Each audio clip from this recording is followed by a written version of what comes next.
और जी बच्चों, क्या हाल चाल है आप सबके? फैंटास्टिक होंगे, मुझे पूरा विश्वास है।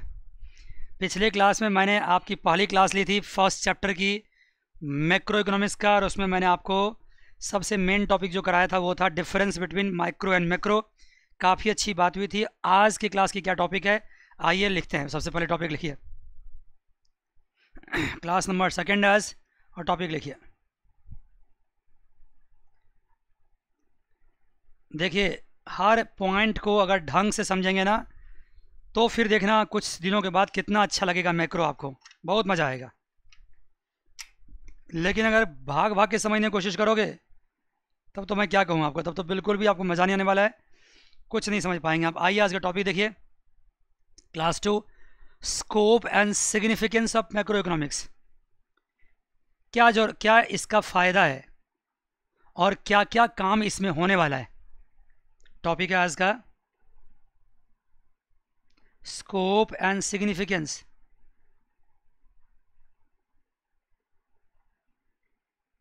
Of macro economics.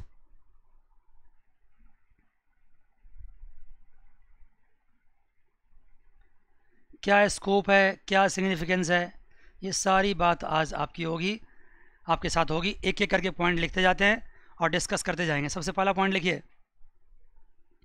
देखिए, स्कोप तो बहुत सारा है इसका, लेकिन आपके सिलेबस के हिसाब से जो स्कोप डिस्कस किया गया है वही स्कोप आपके सामने हम रखेंगे। सबसे पहला पॉइंट लिखिए, estimation of national income and related aggregates.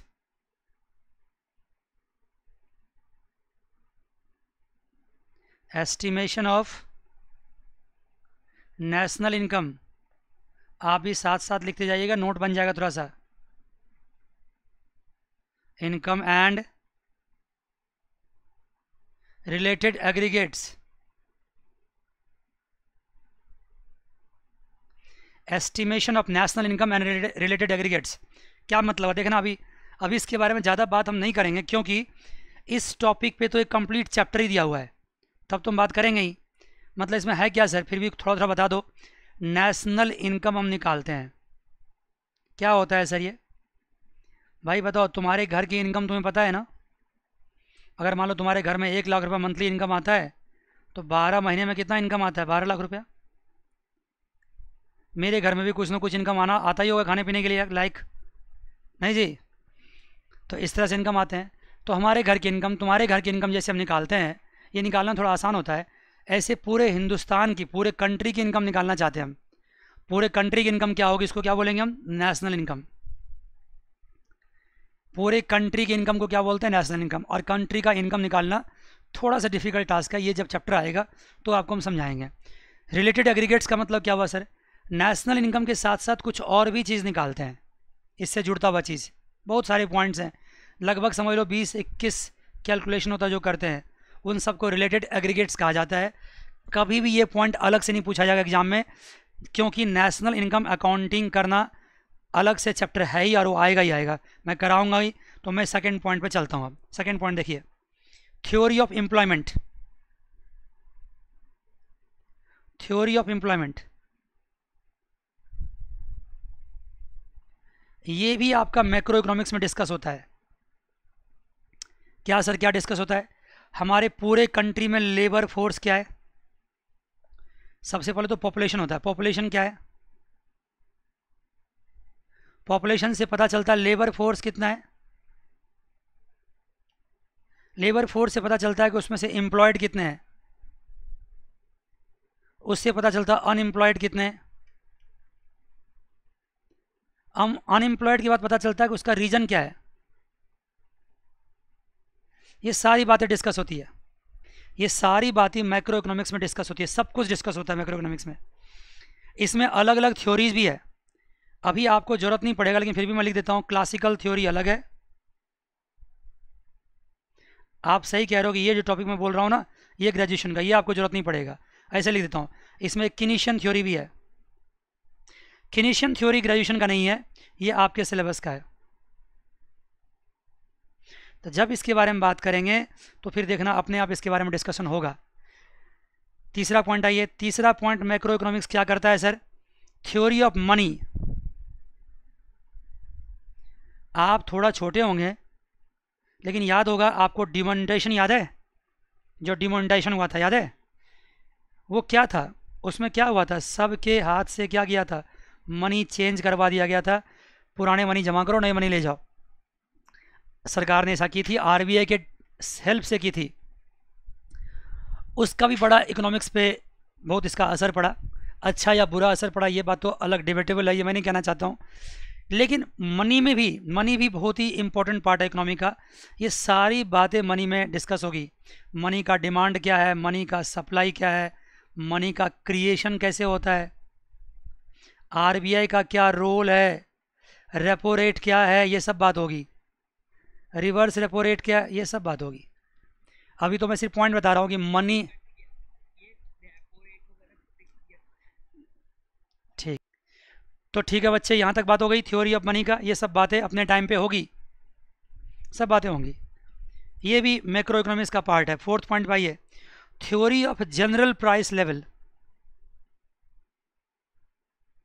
Theory of general price level, इसमें क्या होता है सर? इसमें ना पता चलता है इन्फ्लेशनरी गैप क्या होता है, डिफ्लेशनरी गैप क्या होता है। Inflationary gap and deflationary gap, इसके बारे में बात करेंगे हम लोग। डिफ्लेशनरी गैप, इसके बारे में बात होगी। Theory of general price level मतलब क्या होता है? जैसे आपने 11th क्लास में क्या पढ़ा था? डिमांड एंड सप्लाई पढ़ा था ना, डिमांड का रिलेशन प्राइस के साथ पढ़ा था ना।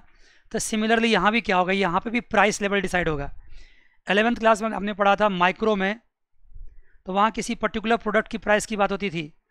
यहाँ पे पर्टिकुलर प्रोडक्ट की नहीं, जनरल प्राइस लेवल की बात हो रही है। किसकी बात होगी? जनरल प्राइस लेवल की। ओवरऑल इंडिया का प्राइस लेवल क्या है? क्या प्राइस लेवल राइज कर रहा है? राइज कर रहा है तो इन्फ्लेशनरी गैप होगा। क्या डिक्रीज कर रहा है प्राइस लेवल? तो डिफ्लेशनरी गैप होगा। अभी तो मैं इतना ही क्या क्या निकाल सकता हूँ, लेकिन जब ये टॉपिक आएगा ना तो समझना कि इसकी मैं जान निकाल दूंगा पूरी बढ़िया से, खूब अच्छा से समझाऊंगा। आइए जी फिफ्थ पॉइंट देखिए, role of the government. Government का इकोनॉमी में क्या रोल है, ये भी डिस्कस करेंगे हम लोग। Role of the government, government का क्या रोल है, यही बात होगी। और उसको बोलते हैं गवर्नमेंट बजट या फिस्कल पॉलिसी, ये भी बात होगी। इस पे बहुत सारी बात होगी फिस्कल पॉलिसी पे। सिक्स्थ पॉइंट पे आइए भाई, गवर्नमेंट जो आपके कंट्री की गवर्नमेंट है वो भी तो आपके इकोनॉमी को डिसाइड करने में काफ़ी इंपॉर्टेंट रोल प्ले करते हैं। सिक्स्थ पॉइंट है exchange rate and balance of payment. भाई ये भी बहुत ही इंपॉर्टेंट टॉपिक है आपके सिलेबस का, एक्सचेंज रेट ऑफ और balance of payment and balance of payment. मैं ये इन तो मैं ये कह रहा था आपको कि exchange rate and balance of payment भी ये बहुत ही ज़्यादा इंपॉर्टेंट आपके लिए। ये एक्सचेंज रेट क्या होता है सर? अगर आप बाहर से कोई सामान परचेज करते हैं, ठीक है ना, तो उनकी पेमेंट आप उनके करेंसी में करेंगे। उनका करेंसी तो आपके पास है नहीं, तो क्या करना पड़ेगा? करेंसी एक्सचेंज करना पड़ेगा। आपके यहाँ से कोई बंदा अगर कुछ परचेज करेगा, बाहर का बंदा, तो हमारे करेंसी में करेगा, और उसके पास तो मेरा करेंसी है नहीं, तो उनको भी क्या करना पड़ेगा? करेंसी एक्सचेंज करना पड़ेगा। और जनरली जो करेंसी एक्सचेंज होता है वो डॉलर में होता है। तो करेंसी एक्सचेंज कैसे होगा, ये कैसे डिसाइड होता है कि एक डॉलर जो होता है लगभग 67 या 68 रुपीज़ के बराबर होता है, या उससे कम होता है, उससे ज़्यादा होता है। अब मुझे एग्जैक्ट अमाउंट नहीं पता है, वो आगे बदलते रहता है, लेकिन कैसे उसका रेट डिसाइड होता है, ये रेट डिसीजन करने का काम कौन करता है? एक्सचेंज रेट करता है। टाइम पे या एवरी डे कुछ ना कुछ प्राइस में चेंजेज आते हैं, और जो मेजर चेंजेज आते हैं थोड़ा लंबे समय में आते हैं। और बैलेंस ऑफ पेमेंट की बात क्या होती है? जैसे हम अपने घर का बैलेंस निकालते हैं ना, कि कितने इनकम कितने खर्चा, सुन रहे हो जी? इसी तरह से कंट्री भी अपना बैलेंस ऑफ पेमेंट निकालती है। कैसे? जैसे मान लो ये इंडिया है, तो इंडिया से कितना पैसा बाहर जा रहा है, बाहर जा रहा है मतलब इंपोर्ट हो रहा है, और कितना पैसा आ रहा है इंडिया में, तो ये मतलब क्या हो रहा है? एक्सपोर्ट हो रहा है। आप जानते हैं जब एक्सपोर्ट होगा तो क्या होगा? एक्सपोर्ट होगा तो क्या होगा? एक्सपोर्ट होगा तो पैसा आएगा, और इम्पोर्ट होगा तो पैसा जाएगा। ये पैसा जाने आने का हिसाब किताब करते हैं कहाँ हम लोग, बैलेंस ऑफ पेमेंट में। इसकी बहुत बातें होती है, इसमें कैपिटल अकाउंट भी होता है, इसमें करंट अकाउंट भी होता है, इसमें फाइनेंशियल अकाउंट भी होता है। जब इसको हम पढ़ेंगे तब इसके बारे में डिटेल बात करेंगे। तो अब मैं जाते जाते आपको फिर से पूछना चाहता हूँ आपको कि बताइए भाई मैक्रो इकोनॉमिक्स में आपको क्या क्या पढ़ने को मिलेगा आपके सिलेबस के हिसाब से। सर सबसे पहले क्या पढ़ने को मिलेगा, नेशनल इनकम निकालना सीखेंगे। एम्प्लॉयमेंट के बारे में जानेंगे कि एम्प्लॉयमेंट कैसे होता है, अनएम्प्लॉयमेंट का रीजन क्या होता है, ये सब जानेंगे। मनी के बारे में डिस्कस करेंगे। जनरल प्राइस लेवल, मार्केट का जो प्राइस लेवल वो डिसाइड करेंगे, और प्राइस लेवल के हेल्प से inflationary gap and deflationary gap decide होगा। उसके बाद गवर्नमेंट का क्या रोल है ये डिसाइड होगा, एक्सचेंज रेट डिसाइड होगा, and balance of payment decide होगा। जो भी बातें मैंने करी है ना भी, ये सब अपने आप में एक चैप्टर है, सब अपने आप में एक चैप्टर है, हर चीज़ अपने आप में एक चैप्टर है। जब ये चैप्टर आपके सामने आएगा तो इनके बारे में सारी बातें खोल करके होगी। अभी हम चलते हैं आपको नेक्स्ट टॉपिक पे लेकर के, वो है सिग्निफिकेंस। लिखिए जी बच्चों, मैक्रो इकोनॉमिक्स का सिग्निफिकेंस क्या हो सकता है वो भी आप थोड़ा सा डिस्कस कर लीजिए। सिग्निफिकेंस, जब ये टॉपिक ख़त्म हो जाएगा तो मैं बताऊंगा कि इस टॉपिक में क्या आपको पढ़ना था एग्जाम पॉइंट व्यू के लिए। Significance of macro eco,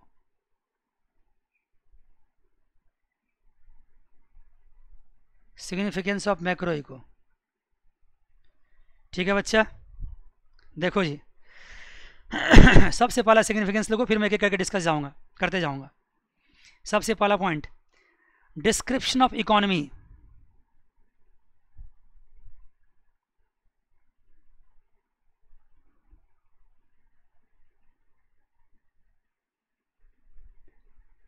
description of economy, ये बड़ा फ़ायदा आपको होने वाला है कि आप डीपली अपने इकोनॉमी के बारे में जान पाएंगे। अगर मैक्रो इकोनॉमी आप समझते हैं तो इसका मतलब है कि आप अपने कंट्री के इकोनॉमिक पोजीशन के बारे में डीपली समझ सकते हैं कि हमारे यहाँ इन्फ्लेशन क्या है, हमारे यहाँ रिसेशन क्यों आ गया है, या मनी आरबीआई क्या पॉलिसी अपना रही है, गवर्नमेंट क्या पॉलिसी अपना रही है, इस परिस्थिति में मुझे क्या करना चाहिए। जिनको इकोनॉमिक का नॉलेज होता है वो बंदा क्या करता है ना, अपने बिजनेस में भी उसको अप्लाई करता है और काफ़ी उसको इस बात से फ़ायदा पहुँचता है। गवर्नमेंट बजट क्या होने वाला है, बजट डेफिसिट क्या होता है, सरप्लस क्या होता है, ये सब बातें आपको जानने को मिलेगा अगर आप मैक्रो इकोनॉमिक्स के बारे में जानते हैं तो। दूसरा क्या, road map of growth and development. Road map of growth and development,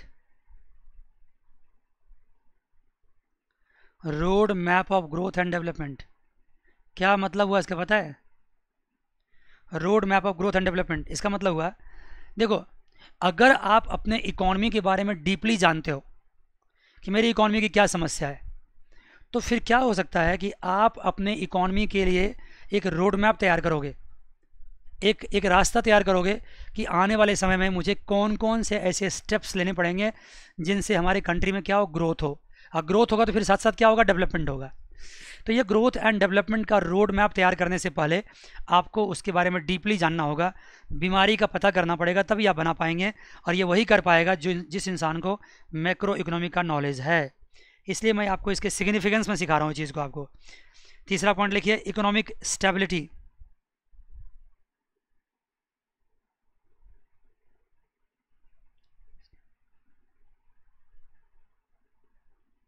क्या मतलब हुआ सर इसका? देखो अगर किसी कंट्री का इकोनॉमिक पैरामीटर्स काफ़ी स्ट्रॉन्ग है, मैक्रो पैरामीटर्स काफ़ी स्ट्रॉन्ग है, बात समझ गए, और तो कभी अगर कोई बुरा वक्त भी आ जाता है ना तो कंट्री हिलता नहीं है। मैं एग्जांपल देता हूँ, जैसे मान लो अभी पेंडेमिक सिचुएशन आया, इकोनॉमी इतनी नीचे गई, इनकम इतना कम हो गया, उसके बावजूद भी काफ़ी हद तक भारत सरकार ने क्या किया, सिचुएशन को संभाला और संभाल रहे हैं।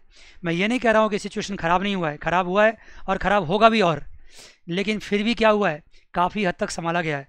बहुत सारे कंट्रीज ऐसे भी दुनिया में होंगे जिन्होंने इस सिचुएशन को संभाल ढंग से नहीं पाया होगा, उनकी इकॉनमी बहुत ख़राब हो चुकी होगी।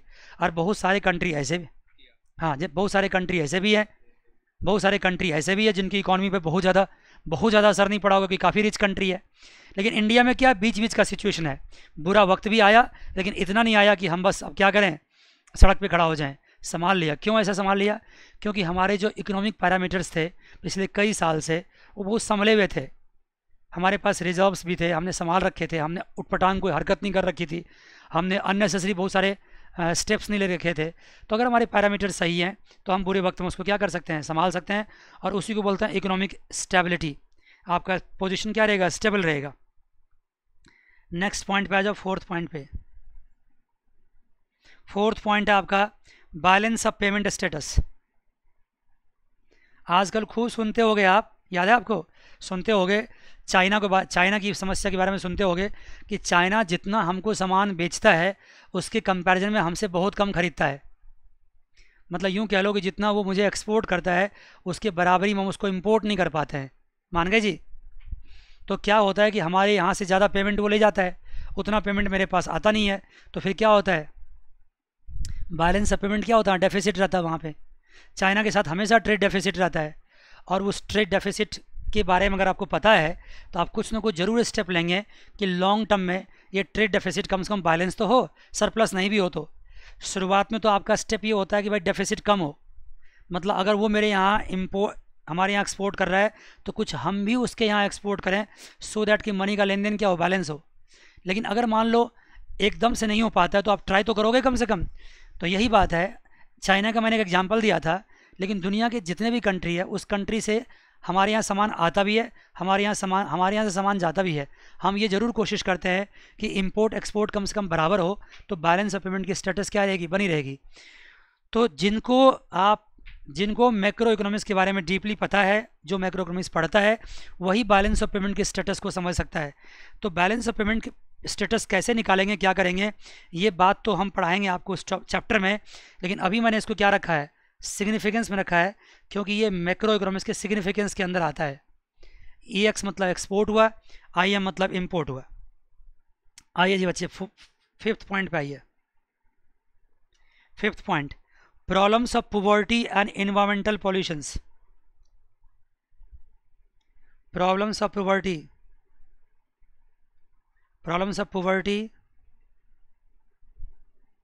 and environmental pollutions।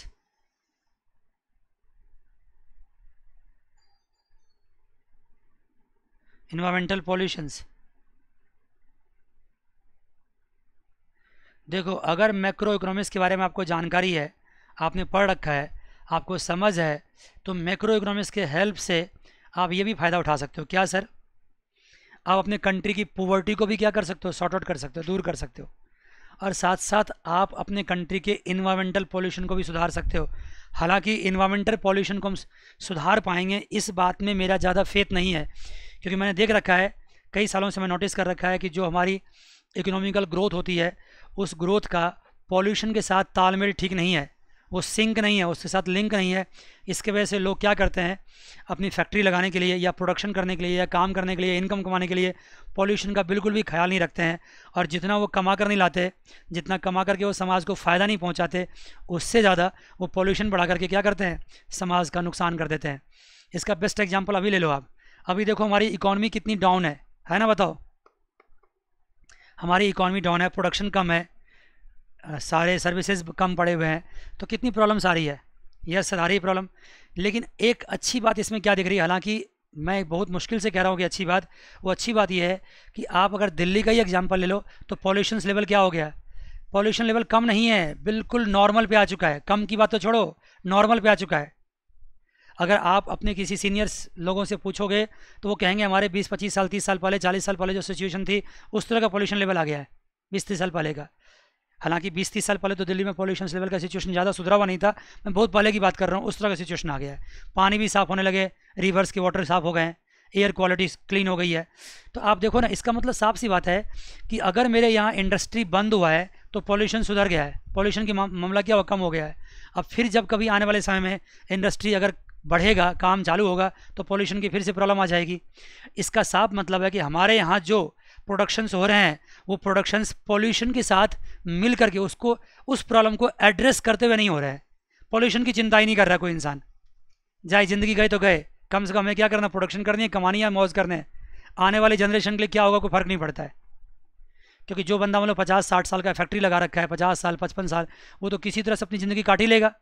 लेकिन जो उनके बच्चे हैं या उनके छोटे छोटे बच्चे हैं या 60-70 साल के पोते हैं, मान लो उनके पोते हैं 60-70 साल उम्र वाले लोगों के, उनके आने वाले पीरियड में जब 20-25 साल का बंदा होगा तो कहाँ से जी पाएगा वो? उनके लिए यार बचेगा ही नहीं। इसलिए हम इस बात से सहमत नहीं हैं कि हम इन्वायरमेंटल प्रॉब्लम को एड्रेस आज तक कर पाए हैं। किसके हेल्प से? इकोनॉमिक्स के हेल्प से नहीं कर पाए हैं। लेकिन फिर भी अगर बुक ने लिख रखा है तो हमें पढ़ना पड़ेगा और एग्ज़ाम में मुझे यही बात लिखनी होगी। ठीक है जी।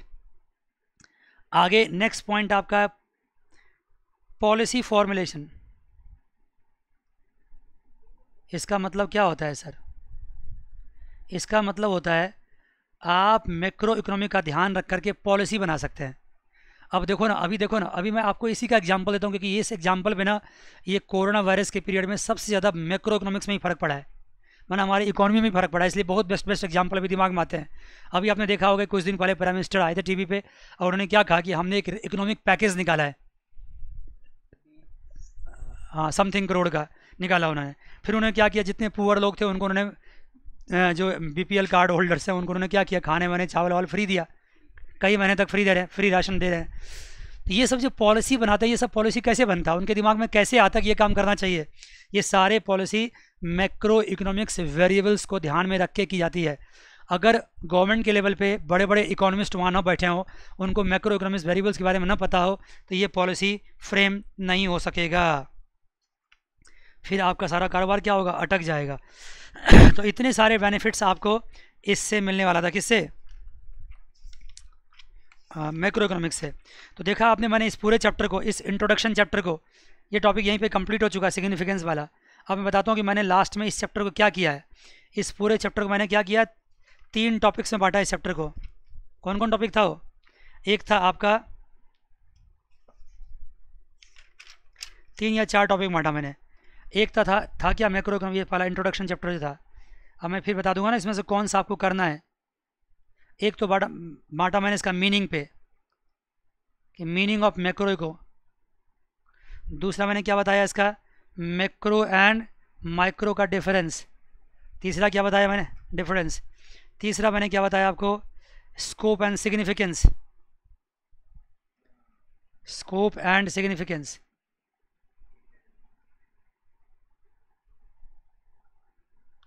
मैंने स्कोप भी डिस्कस कर दिया, स्कोप में आपके 6 पॉइंट्स थे, और सिग्निफिकेंस भी डिस्कस किया, उसमें भी 6 पॉइंट थे आपके सिलेबस के हिसाब से। लेकिन इस चैप्टर में अगर मुझसे पूछा जाए कि एक क्वेश्चन बता दो जो इंपॉर्टेंट है, जो एग्जाम में आ सकता है, तो मैं उसको यहाँ टिक मार्क कर रहा हूँ, मैक्रो एंड माइक्रो का डिफरेंस। ये थोड़ा बन जाता है इंपॉर्टेंट, ये इंपॉर्टेंट बन जाता है। और छोटी छोटी बातें हैं। और इंपॉर्टेंट क्यों नहीं बनता है? क्योंकि स्कोप एंड सिग्निफिकेंस को मैं इंपॉर्टेंट नहीं मानता हूँ, क्योंकि ये अपने आप में कोई टॉपिक नहीं है, ये आने वाले चैप्टर्स हैं। जब ये चैप्टर्स डिस्कस होंगे तो इसके बारे में काफ़ी बातें होंगी। ठीक है जी। तो इस प्रकार इस चैप्टर की बातें यहाँ पे कंप्लीट होती है। अब मैं कुछ क्वेश्चंस आपसे पूछूंगा और उसका जवाब आपसे चाहूँगा, देंगे जवाब? हाँ देखिए, जवाब दीजिए मुझे। सबसे पहले कुछ मल्टीपल चॉइस क्वेश्चन है, जितने टाइम बच गए उस टाइम में यही काम करते हैं हम लोग। देखिए पहला क्या है, choose the correct options. Macro economic is concern with, किससे कंसर्न है ये? The level of output of goods and services in the economy, general price level, GDP growth, all of these. किससे कंसर्न बताओ? ऑल ऑफ दीज से है, all of these से है। क्योंकि मैक्रो इकोनॉमिक्स आउटपुट भी डिसाइड करता है, जनरल प्राइस लेवल भी डिसाइड करता है, GDP ग्रोथ भी देखता है, सारा काम देखता है। ये ऑल ऑफ दीज होगा। ठीक है जी। नेक्स्ट क्वेश्चन आइए, study of general price level is subject matter of what? Of course macro economics. कहने की बात तो नहीं है। Aggregation is involved in, aggregation किस में करते हैं, माइक्रो में कि मैक्रो में? मैक्रो में एग्रीगेशन करते हैं, लेकिन याद रखना एग्रीगेशन माइक्रो में भी करते थे, याद होगा आपको शायद। मैंने कहा था कि माइक्रो में एग्रीगेशन करते हैं, वो शॉर्ट लेवल पे करते हैं, उतना डीप लेवल पे नहीं करते हैं। लेकिन एग्रीगेशन माइक्रो में भी होता है। जैसे मान लो इंडस्ट्री है, उस इंडस्ट्री में 500 फर्म है, तो उन 500 फर्म की सारी आउटपुट क्या करते हैं, प्लस करते हैं।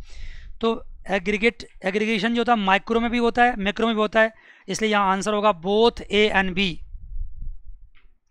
Aggregation is involved in both A and B.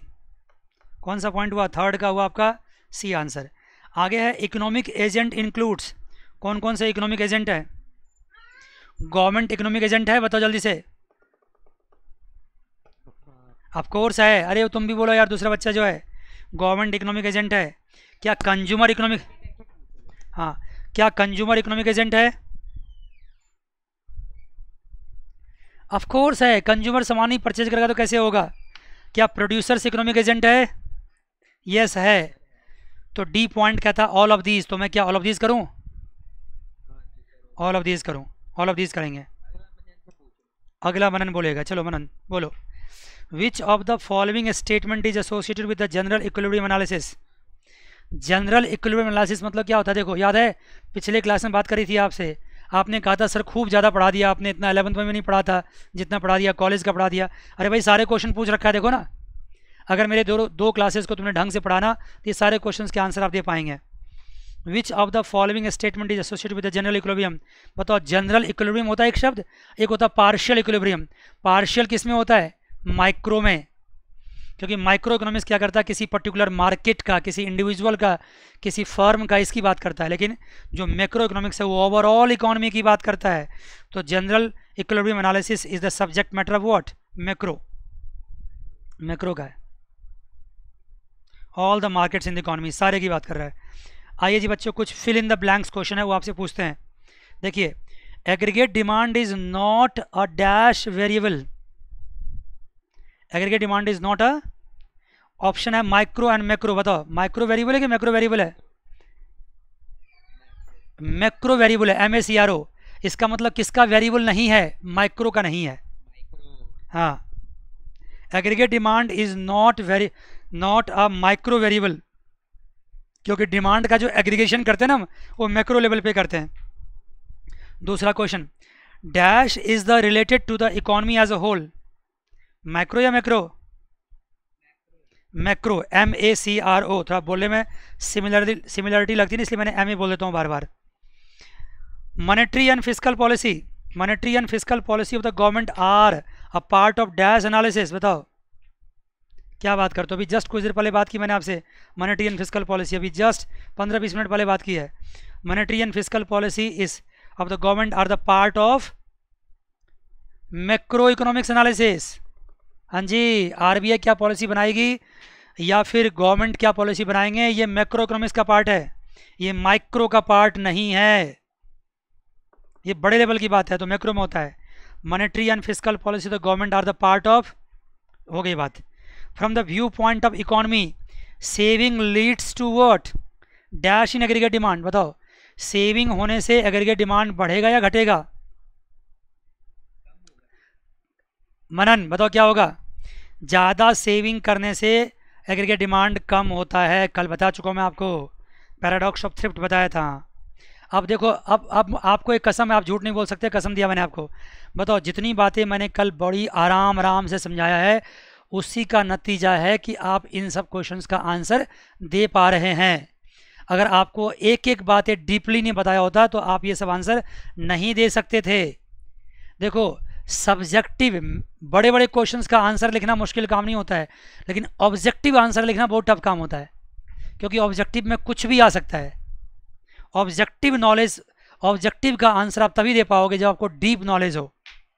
Subjective में क्या होता है कि मान लो 10 क्वेश्चन आने वाला है, 5 याद कर लिया, 5 में से 2-3 भी फंस गए तो फंस गए, लेकिन ऑब्जेक्टिव में से फंसने वाली बात नहीं होती है, पूरा डीप नॉलेज चाहिए। ठीक है जी बच्चे, ठीक है जी। आगे देखिए, allocation of resources is the central issue in, क्या बात करते हो यार, एलोकेशन ऑफ रिसोर्सेज किसका सेंट्रल इशू है? माइक्रो का। कल देखो याद करो, मैं बताया था माइक्रो इकोनॉमिक्स का कंसर्न किस में होता है, माइक्रो की बात कर रहा हूँ मैं, उसका कंसर्न होता है एलोकेशन ऑफ रिसोर्सेज, जो रिसोर्सेज हमारे पास है उसको बांटना, उसको डिस्ट्रीब्यूट करना। 7th point, determination of overall level of output is the central issue in macro economics. ये कहने की बात ही नहीं है। आइए कुछ क्वेश्चन है ट्रू एंड फॉल्स, जवाब दीजिए आप लोग ट्रू एंड फॉल्स का। Micro economics studies the problem of scarcity and choice at the level of economy as a whole, बताओ। माइक्रो बोल रहा हूँ, micro economics studies the problem of scarcity and choice at the level of economy as a whole, false. General equilibrium relates to the macro economics, बोलो ना, true है। Output of a firm is not a macro variable. Output अरे output of a firm की बात कर रहा है, firm का मतलब फर्म एक बिजनेस की बात कर रही है, तो ये मैक्रो वेरिएबल नहीं है। मैक्रो में तो सारा ओवरऑल इकोनॉमी देखते हैं। Aggregation is involve only in macro economics, false है, क्योंकि एग्रीगेशन क्या करते हैं हम, दोनों में करते हैं, एग्रीगेशन हम दोनों जगह करते हैं। हाँ, आगे है, if an individual saves more he add to the future prosperity, क्या एक बंदा अगर ज़्यादा सेव करता है तो क्या वो फ्यूचर प्रॉस्पेरिटी बढ़ा रहा है अपना, कि क्या कर रहा है, बढ़ा रहा है। देखो इंडिविजुअल बेसिस पे अगर सेविंग होता है वो तो नुकसानदायक नहीं, तो फायदेमंद होता है। नुकसानदायक तब होता है जब पूरी इकोनॉमी के सारे लोग क्या करने लगते हैं, सेविंग मोड में चले जाते हैं, तब नुकसान होता है। यहाँ इंडिविजुअल की बात कर रहा है। However, if an economy saves more, it will be driven towards the future poverty, of course. एक बंदे के सेविंग से फ़र्क नहीं पड़ता, लेकिन पूरी इकोनॉमी सेविंग करेगा तो समझ लो आने वाले समय में क्या होने वाला है, पोवर्टी आने वाला है, आउटपुट घटने वाला है, बिल्कुल। What is logical at the macro level may not be true at the micro level, क्या है, सही है गलत है, एकदम सही है। मैक्रो लेवल पे जो बातें सही हो सकती है, हो सकता है माइक्रो लेवल पे क्या हो, गलत हो, या वाइस वर्सा।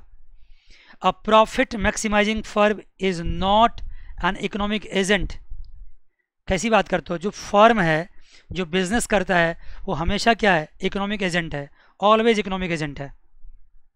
चाहे वो प्रॉफिट कमाता हो कि लॉस कमाता हो वो अलग बात है, लेकिन है वो इकोनॉमिक एजेंट। आगे क्वेश्चन पूछ रहा है मैचिंग द करेक्ट स्टेटमेंट।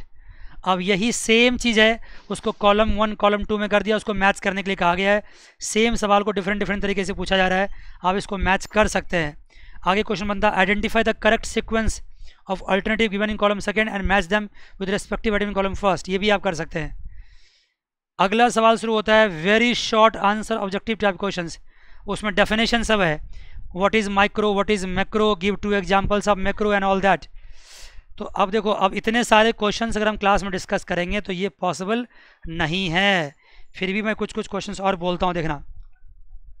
ये कह रहा है रीजन बेस्ड क्वेश्चंस, देखना इस क्वेश्चंस में क्या होगा, कुछ ना कुछ रीजन आपको लिखना पड़ेगा। Study of the problem of unemployment in India is considered a micro economic study, बताओ क्या अनएम्प्लॉयमेंट के बारे में पढ़ना जो सो माइक्रो इकोनॉमिक है, नहीं सर, अनएम्प्लॉयमेंट के पढ़ना जो है ना वो मैक्रो इकोनॉमिक हो, माइक्रो नहीं है, तो फॉल्स है। आगे monetary and fiscal policy of the government are the part of macro economic analysis, एकदम ट्रू बोल दो, एकदम ट्रू, एकदम ट्रू।